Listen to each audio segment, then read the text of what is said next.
అందరికీ మరణాత దేవుని యొక్క మహాకృపను బట్టి మరొకసారి దేవుని యొక్క వాక్యమును నేర్చుకోవడానికి దేవుడిచ్చిన అమూల్యమైన ఆత్మీయ అవకాశముకే దేవునికి మహిమ కలుగునుగాక.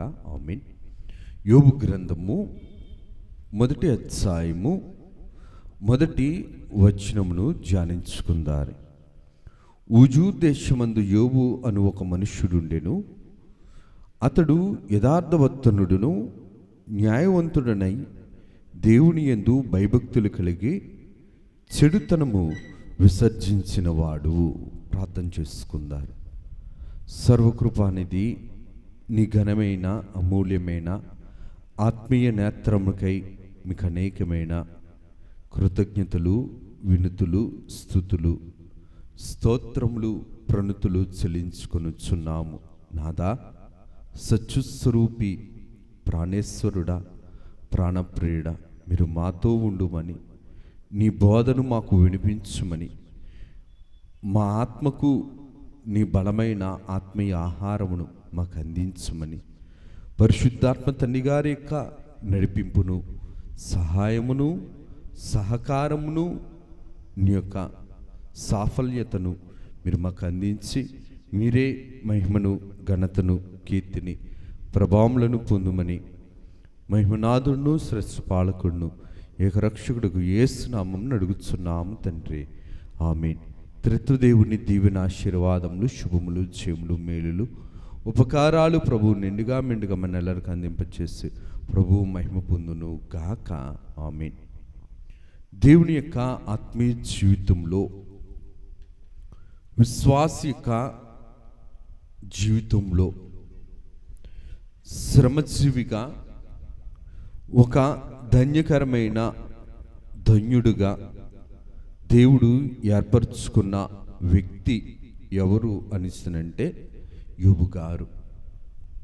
యోబు గారి గురించి నేర్చుకోకముందు యోబు గారి యొక్క జీవితంలో భక్తిని మనం నేర్చుకోవలసిన వారమై ఉన్నాం. యోబు గారి గురించి దేవుడే స్పష్టంగా సాక్ష్యం చెప్తున్న మాట, యథార్థవర్తనుడు, న్యాయవంతుడు, భయభక్తులు కలిగిన వాడు, చెడుతనమును విసర్జించినవాడు. ఈ యొక్క ఊజు దేశంలో ఉన్నవాడు. ఈ యొక్క ఊజు దేశము, ప్రాంతము ఎక్కడ ఉంది అని చరిత్రను బట్టి మనం చూడగలిగితే కనుక పాలస్తీనా, అరేబియా ప్రాంతం మధ్యలో ఉన్న యూఫ్రటీసు నది సమీపమున ఉన్నట్లుగా చరిత్రను బట్టి, మరి యొక్క స్థితిని బట్టి మనం నేర్చుకోవలసిన వారమై ఉన్నాం, తెలుసుకోవలసిన వారమై ఉన్నాం. యోబు గారు భక్తి జీవితం ఒక మాదిరి జీవితం. యోబు గారి యొక్క విశ్వాస జీవితం ప్రతి విశ్వాసి కూడా నేర్చుకోవలసిన ఆత్మీయ జీవితం. ఎందుకు ఈ మాటను మనం జ్ఞాపకం చేసుకోవాలంటే, యోబు గారు కుటుంబ జీవితం కలిగిన వాడు, గొప్ప ధనవంతుడు, ధనికుడుగా పేరొందినవాడు, న్యాయస్థుడుగా పేరొందినవాడు, ప్రార్థనాపరుడు, దేవుని యొక్క ఆత్మను కోరుకుంటున్నవాడు, దైవ సహాయము కలిగినవాడు, దేవుని యందు భయభక్తులు కలిగినవాడు. దేవుని యందు భయభక్తులు కలిగిన ఈ యొక్క యోబు గారు భక్తి జీవితంలో ఎన్నడూ కూడా ఎరుగని, గ్రహించలేని ఒక బలమైన శోధన సైతానును బట్టి వచ్చింది. ఇందుకు ఈ మాటను మనం జ్ఞాపకం చేసుకోవాలనిసినంటే, యోబు గారి యొక్క జీవితం ఎంత ఆత్మీయ సారము కలిగినదంటే, ఎన్నిపోయినా సరే దేవుని జ్యేష్ఠత్వమును సంపాదించుకున్న జీవితం, జ్యేష్ఠత్వపు దీవెనలను అందుకున్న జీవితం, జ్యేష్ఠత్వపు సారముతో బ్రతికిన విశ్వాస సహితమైన జీవితం యోబు గారిది.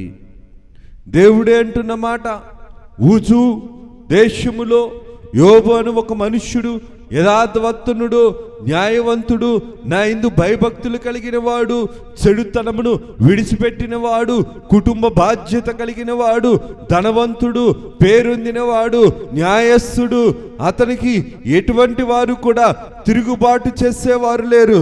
స్థిరమైన విశ్వాసం కలిగిన వాడు దేవుని పట్ల, ప్రతిదినము కూడా దేవుని పట్ల విధేయత కలిగి, భయభక్తులు కలిగి, పిల్లడైన బాధ్యత కలిగి, కుటుంబం పట్ల బాధ్యత కలిగి అనేక వందలాది మందిని పోషించే పోషకుడు యోబు గారు. అటువంటి యోబు గారి జీవితంలో యోబుని యొక్క విశ్వాసాన్ని బట్టి సైతాను యోబుని నేరస్తుని చేసింది. సైతాను యోబుని నేరస్తుని చేసింది. లేని నిందను ఉన్న నిందగా చేసింది.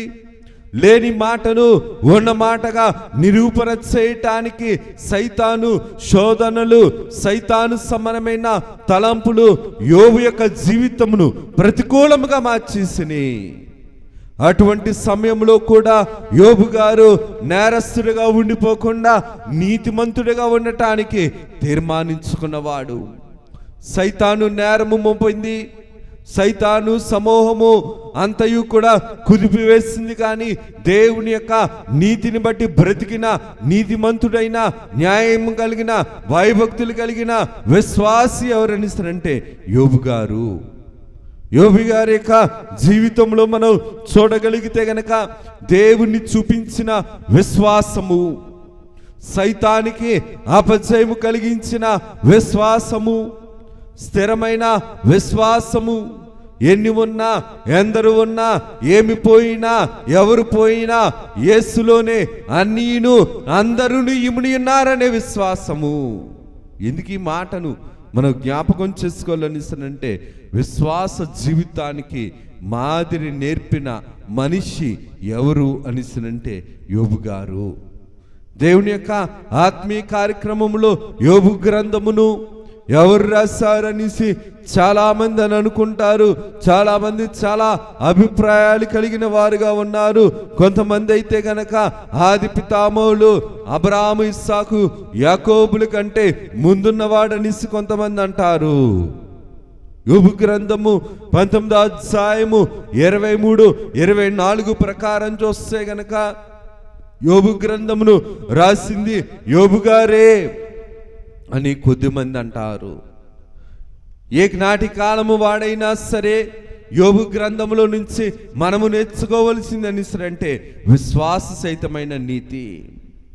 నీతితో బ్రతికిన వ్యక్తి, నీతి కోసం బ్రతికిన వ్యక్తి, దేవుని కోసం బ్రతికిన ఆత్మీయ సారము కలిగిన వ్యక్తి, దేవుణ్ణి ఎత్తి చూపించిన వ్యక్తి, దేవుణ్ణి సిగ్గుపడనివ్వని వ్యక్తి, సైతానికి అపజయము కలిగించిన వ్యక్తి, సైతాను శోధనలను అవలీలగా జయించిన వ్యక్తి, మానవుల వైపు కాక దేవుని వైపు చూసిన వ్యక్తి, బాధలో కూడా బోధను బోధించిన వ్యక్తి, బాధల్లో కూడా దేవుణ్ణి శోధించకుండా బోధించిన బోధకుడు ఎవరనిస్తానంటే యోబు గారు.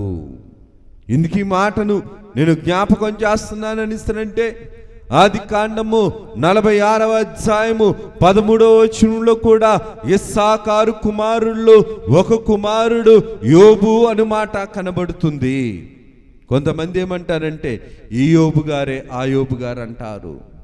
ఎందుకు ఈ మాటను నేను జ్ఞాపకం చేస్తున్నాననిస్తానంటే, యోబు గారు గ్రంథములో యోబు గారి యొక్క జీవితమును మనం గమనించినట్లయితే సైతాను క్రూరత్వమును, సైతాను మూర్ఖత్వమును, సైతాను నేరము ఎలాగా వేస్తుందో, సైతాను నేరము ఎలాగ వేసి దేవుని యొక్క కార్యమును హేళన చేస్తుందో తెలిపే గ్రంథము ఈ యొక్క యోబు గారి యొక్క గ్రంథము. యోబు గారి యొక్క మనస్సు ఎటువంటిది అనిసరంటే, దేవుని యొక్క నీతి రాజ్యమును విడువని బ్రతుకుగా యోబు గారి యొక్క జీవితం ఉంది. యోబు గారి యొక్క జీవితంలో దేవుని యొక్క రాజ్యముగా ఉన్నవాడు భూమి మీద. దేవుని యొక్క రాజ్య రూపలావణ్యతలు, దేవుని యొక్క నీతిని, దేవుని యొక్క ఓర్పును, దేవుని యొక్క సమాధానమును నేర్చుకున్న వ్యక్తి. ధర్మశాస్త్రము లేని కాలములో, ప్రవక్తలు లేని కాలములో, యాజకులు బోధకులు లేని కాలములో దేవుని యొక్క ఆత్మ తండ్రి గారి యొక్క నడిపింపుని బట్టి నడుచుకున్న వ్యక్తి ఎవరనిస్తారంటే యోబు గారు. తమకు, తమ బిడ్డలకు, తమ భార్యకు, తన యొక్క కాపర్లకు, తమ క్రింద ఉన్న పనివారి అందరికీ కూడా దీవెనగా ఉంచబడిన వాడు యోబు గారు. ఆత్మీయ బలము నేర్పే గ్రంథము యోబు గ్రంథము. ఆత్మీయ జీవితమును నేర్పించే గ్రంథము యోబు గ్రంథము. ఆత్మీయ కార్యక్రమములను జరిగించే గ్రంథము యోబు గ్రంథము. శ్రమలు వచ్చినా, శోధనలు వచ్చినా, బాధలు వచ్చినా వాటిని జయించగలిగే నీతిని నేర్పించే గ్రంథము యోబు గ్రంథము. శ్రమల్లో, బాధల్లో, వేదనలు, నిందలలో ఎటువంటి అనారోగ్యాలు ఉన్నప్పటికీ కూడా వాటి వైపు చూడకుండా దేవుని నీతి వైపు చూడమని చెప్పే గ్రంథము యోబు గారి గ్రంథము. ఎందుకు ఈ మాటను నేను జ్ఞాపకం చేస్తున్నా అంటే, అపవాది అలు పెరగని అసత్యముతో, అలు పెరగనని శోధనతో యోబు గారిని ఎంత శోధించినా సరే, ఎన్ని నేరములు మోపినా సరే, దేవుని దగ్గర తప్పుడు వాణిగా, దోషిగా చేసినా సరే, దేవుని అంతరంగంలో యోబు గారు నీతిపరుడు, న్యాయస్థుడు, దేవుని యందు భయభక్తులు కలిగిన వాడు. ఇందుకు ఈ మాటను మనం జ్ఞాపకం చేసుకోవాలనిసినంటే, దేవుని యందు భయభక్తులు కలిగిన యోబుని సైతాను నేరస్తుని చేసింది. లోకము ఎదుట నేరస్తుని చేసింది. లోకము ఎదుట సైతాను నింద కలిగిన వానిగా, అవమానము కలిగిన వానిగా మార్చింది. ఇందుకు ఈ మాటను జ్ఞాపకం చేసుకోవాలంటే, దేవుని అంతరంగంలో యోబు న్యాయస్థుడు, యోబు నీతిని జరిగించేవాడు, నీతి కోసం బ్రతికేవాడు, నీతిని బోధించేవాడు. ఎందుకు ఈ మాటను నేను జ్ఞాపకం చేస్తున్నాను అనిస్తానంటే, యోబు కఠినమైన శ్రమలలో, కఠినమైన వేదనలో, కఠినమైన రోగములలో, ఇంకా కఠినమైన ఆత్మీయ జీవితాన్ని బ్రతికించుకున్న ధన్యకరమైన ఆత్మీయ జీవి ఎవరనిస్తారంటే యోబు గారు. ఎన్ని శ్రమలు వచ్చినా సరే, ఆ శ్రమల కంటే ఇంకా కఠినముగా దేవుడి మీద విశ్వాసముతో బ్రతికిన నిజమైన విశ్వాస జీవితం ఎవరిదంటే యోబు గారిది. ఎందుకు ఈ మాటను నేను జ్ఞాపకం చేస్తానంటే, కఠినమైన శ్రమజీవిగా ఉన్నాడు, ధ్యానజీవిగా ఉన్నాడు, ధన్యకరమైన జీవిగా ఉన్నాడు, దీవెనకరమైన జీవనము గడిపాడు. ఆయన దీవెనకరమైన జీవనము గడిపిన యోబు గారి యొక్క జీవితమును మనం గ్రహించుకోవలసింది, మనము నేర్చుకోవలసింది, ఎటువంటి కఠినమైన ప్రతికూల పరిస్థితులు వచ్చినప్పటికీ కూడా ఆత్మ తండ్రి సహాయం గొప్పది, ఆత్మ తండ్రి యొక్క నీతి గొప్పది. ఆత్మ తండ్రి గారి యొక్క నీతి మాత్రమే మనల్ని బ్రతికించగలిగేది. అందుకనే తండ్రి గారు యేసుక్రీస్తు ప్రభు కొండ మీద పరలోకపు తండ్రి బోధను చేస్తుండేటప్పుడు చెప్పిన మాట కూడా, నీతి కోసము ఆకలి దప్పికలు గల వారు ధన్యులు, వారు తృప్తిపరచబడుతారన్న మాటను యోబు గారి యొక్క జీవితంలో మనం చూడగలం. క్షామములో ఉన్నా, కరువులో ఉన్నా, అనారోగ్యంలో ఉన్నా, దేవుని యొక్క ఆత్మీయ పోషణను సంపాదించుకున్న మహిమజీవి ఎవరనిస్తారంటే యోబు గారు. దేవుని యొక్క నీతిని, దేవుని యొక్క న్యాయమును ఎదిరించని నీతిపరుడు. ఎటువంటి శ్రమ వచ్చినా సరే, ఎన్ని నిందలు వచ్చినా, ఎందరు ఎన్ని మాటలు అంటున్నా సరే, దేవునిని నిందించని నీతిమంతుడు యోబు గారు. భూలోకములో మనకేమన్నా శ్రమ వచ్చినప్పుడు, బాధ వచ్చినప్పుడు, ఇతరులే మనవారే, యోబు వంటి స్నేహితుల వంటి వారే మనల్ని ఇంకా బాధ పెట్టే మాటలు, ఇంకా శ్రమ పెట్టే మాటలు, ఇంకా వేదన పెట్టే మాటలు మాట్లాడి మన బ్రతుకును ఇంకా హేళన చేస్తారు. సైతాను ఎవరిలో ఉన్నదో, సైతాను మనస్సు ఎవరిలో ఉన్నదో ఆ మనిషి ఎదుటి వ్యక్తిని హేళన చేస్తాడు, ఎదుటి వ్యక్తిని కించపరుస్తాడు, ఎదుటి వ్యక్తిని బలహీనముగా మాట్లాడుతాడు. కారణం ఏంటనిస్తానంటే, అది దేవుని మనస్సు కాదు, అది అపవాది మనస్సు.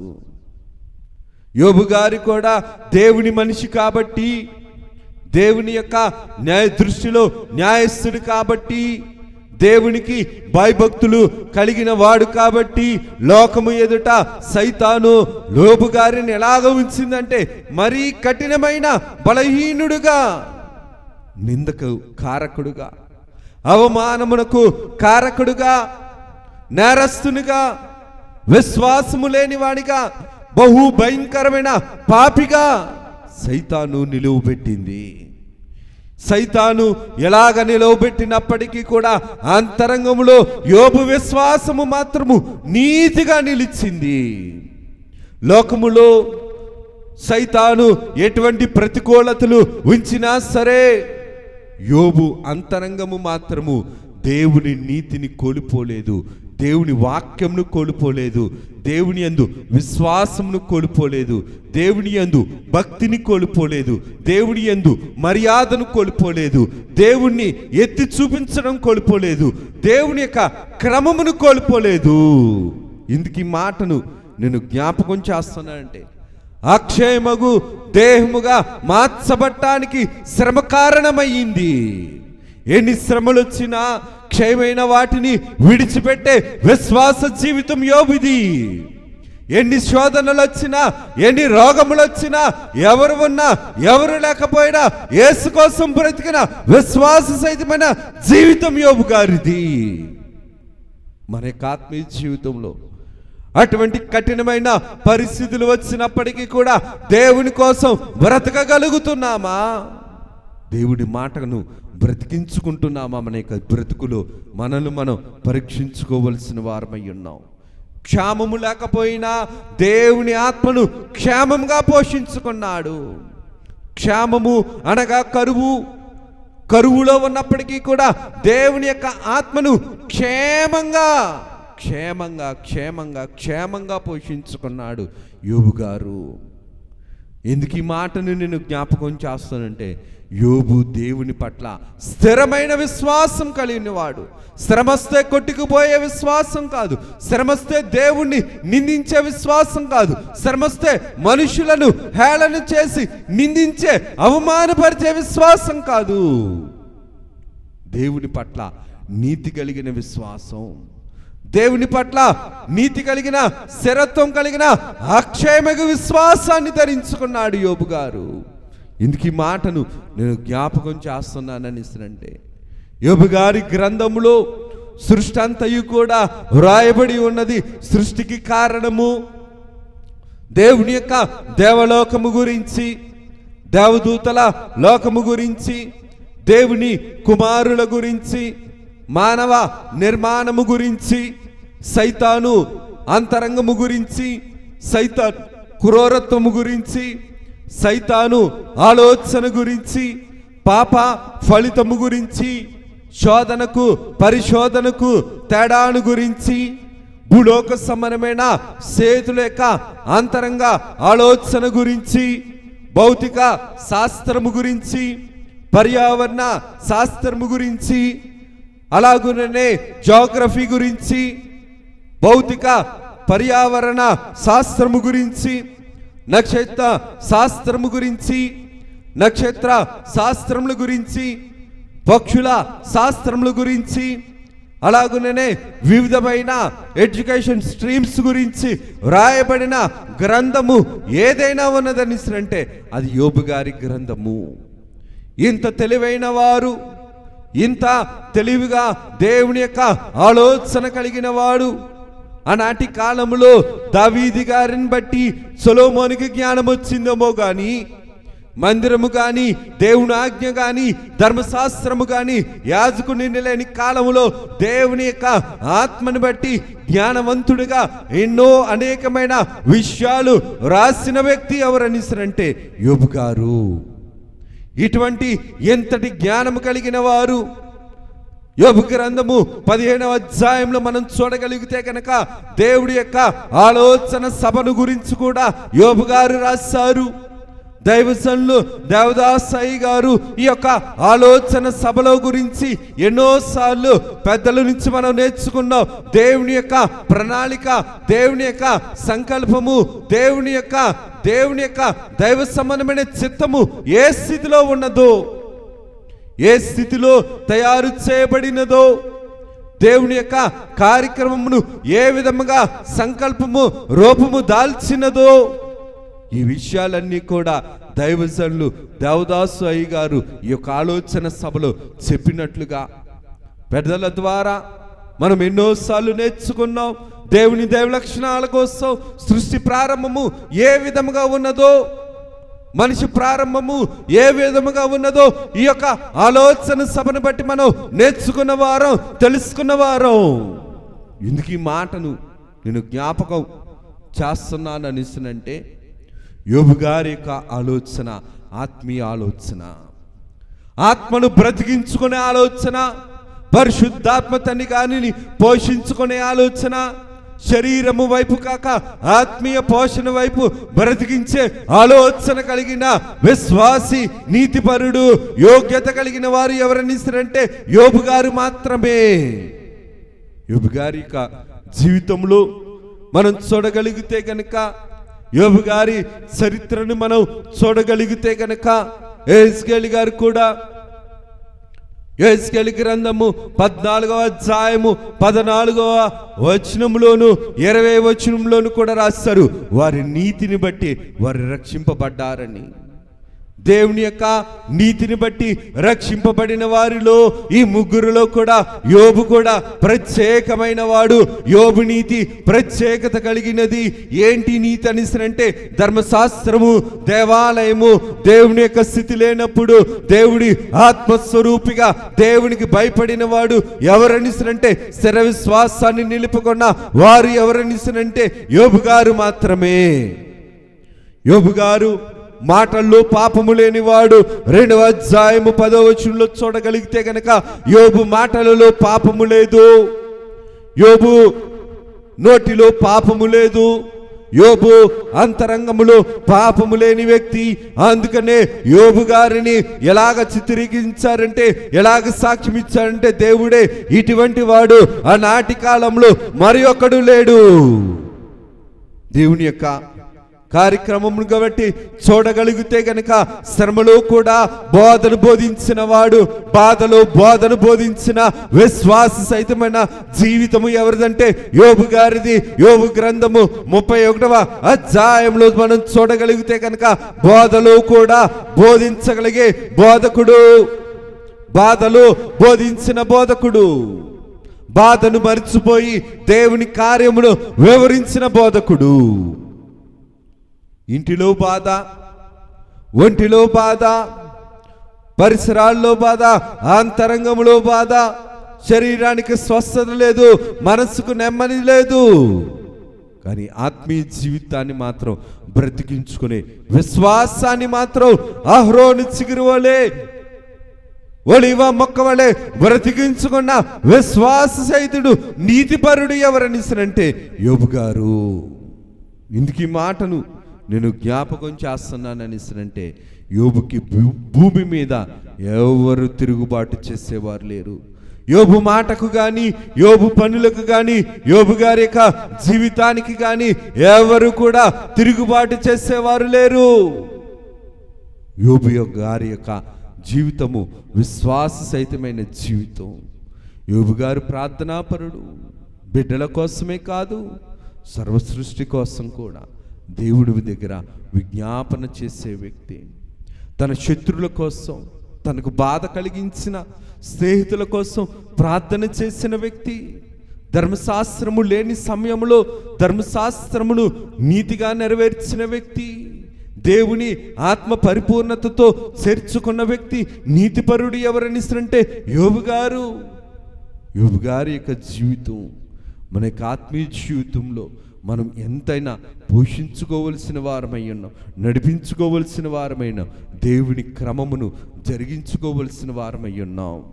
ఎందుకు ఈ మాటను నేను జ్ఞాపకం చేస్తున్నానంటే, యోబు గారి యొక్క జీవితంలో 7 కుమారులు చనిపోయినా సరే, ముగ్గురు కుమార్తెలు కూలిపోయినా సరే, 7,000 గొర్రెలు, 3,000 ఒంటెలు, 500 జతల ఎడ్లు, 500 ఆడు గాడిదలు, బహు పనివారు, అంత ఆస్తి అంతా కూడా నాశనమైపోయినా సరే, కష్టం వచ్చినా నష్టం వచ్చినా, ఇష్టమున్నా ఇష్టము లేకపోయినా దేవుడిని శ్రేష్ఠ అనుట మేలు. ఇటువంటి ఆత్మీకరమైన విశ్వాసమైన బ్రతుకును ఆయన బ్రతికించుకున్నారు యోబు గారు. యోబు గారి యొక్క జీవితం మహిమోపకరమైన.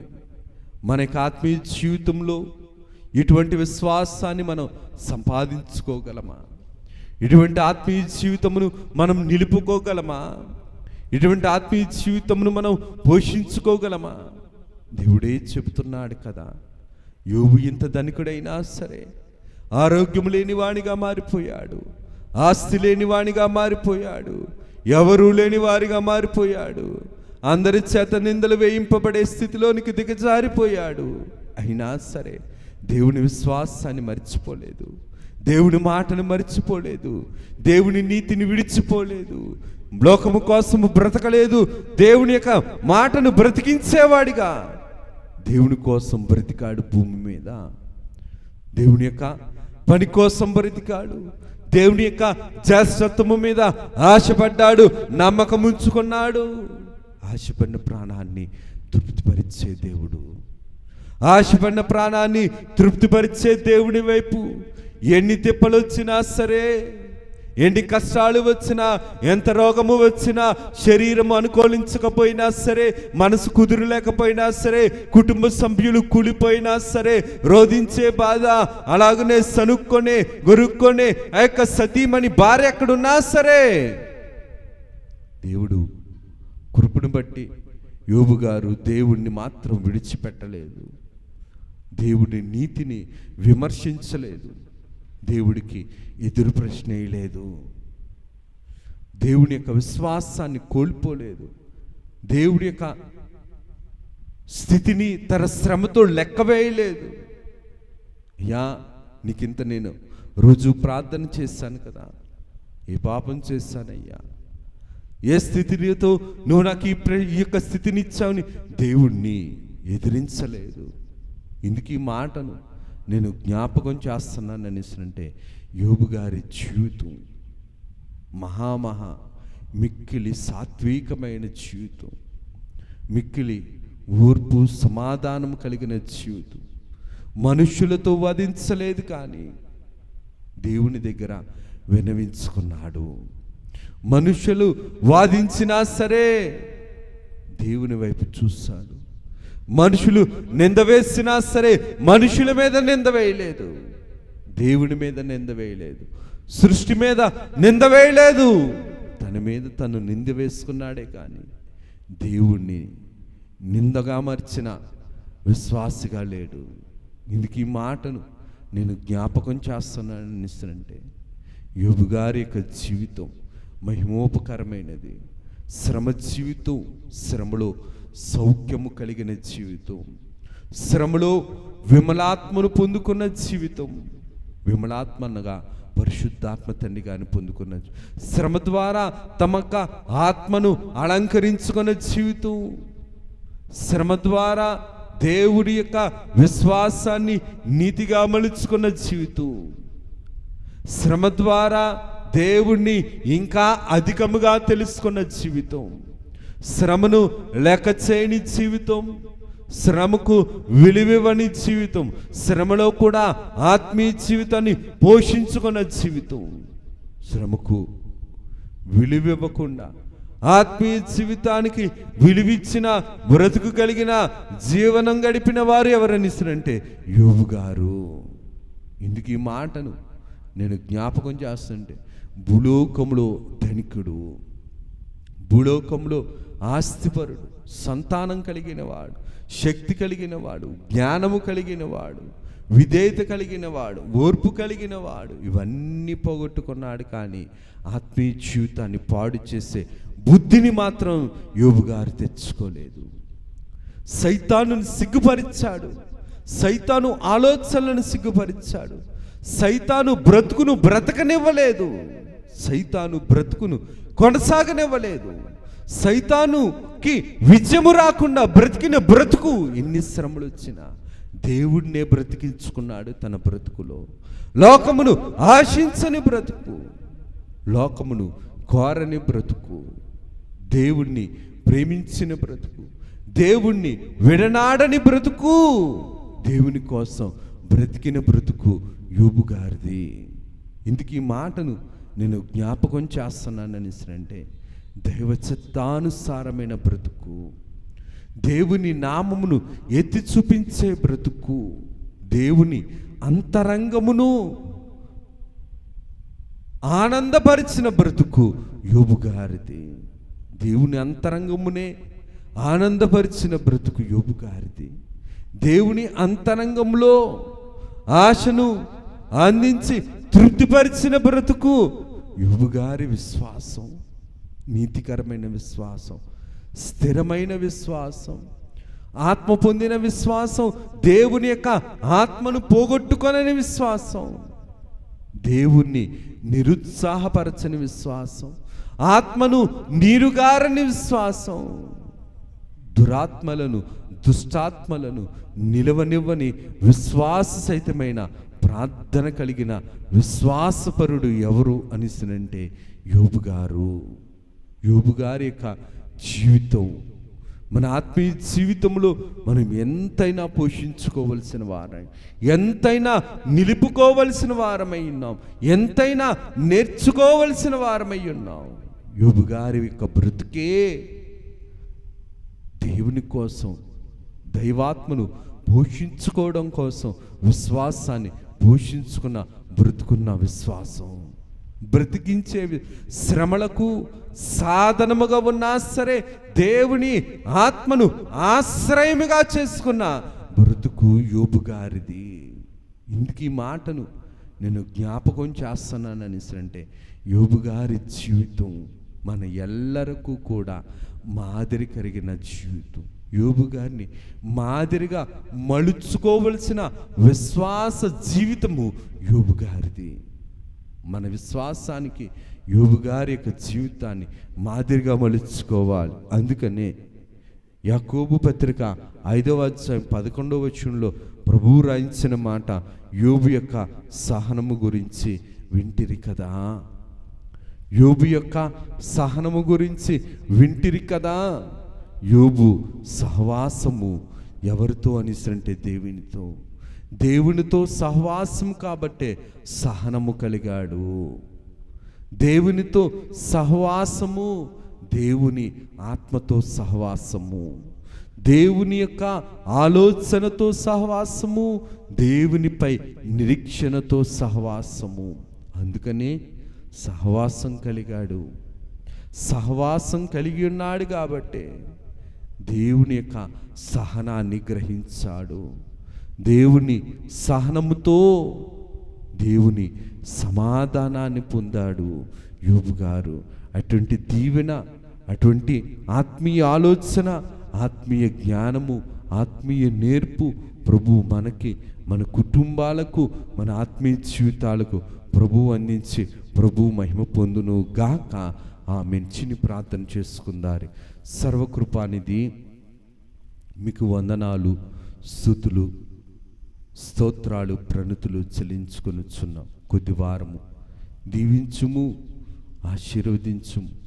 యోబు గారి యొక్క జీవితంలో ఉన్నట్టు ఆత్మీయ ఆలోచన శక్తిని, పరిశుద్ధాత్మ తండ్రి గారి యొక్క నడిపింపును మాకును మాదిరిగా అందించుము. నీ సహవాసములో నీ శక్తిని పొందుకునే యోగ్యత కలిగిన వారిగా మాకు అందించు. బాధాకాలము బోధాకాలం అన్నట్లు బాధలో కూడా బోధించే యోగ్యతకరమైన స్థితిని, సహాయ సమృద్ధిని మాకు అందించి, ఆత్మతండ్రి గారి యొక్క నడిపింపును మాకు అందించి మీరు మహిమను పొందుమని మహిమనాథుడగు యేసునామం అడుగుచున్నాము తండ్రి. ఆమేన్. త్రిత్వా దేవుని దీవెన, ఆశీర్వాదములు, శుభములు, జయములు, మేలులు, ఉపకారాలు ప్రభు మనెల్లరికి అందింపచేసి ప్రభువు మహిమ పొందును గాక. ఆమేన్. అందరికీ మరణాత.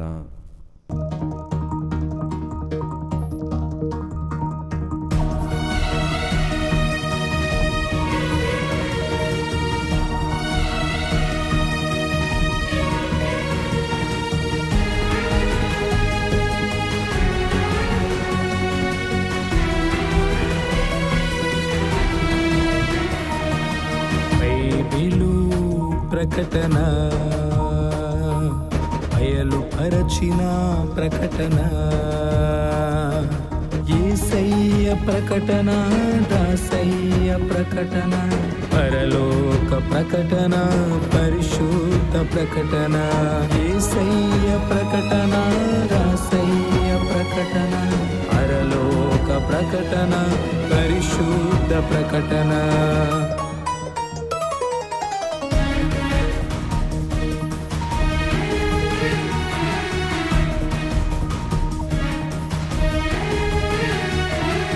ప్రకటన, బైబిలు ప్రకటన, బయలుపరచిన ప్రకటన, విమలాత్మ ప్రకటన, విజయాత్మ ప్రకటన, విశ్వాసికి ప్రకటన, విజ్ఞాపన ప్రకటన, విమలాత్మ ప్రకటన, విజయాత్మ ప్రకటన, విశ్వాసికి ప్రకటన, విజ్ఞాపన ప్రకటన. ప్రకటన, బైబిలు ప్రకటన, బయలుపరచిన ప్రకటన.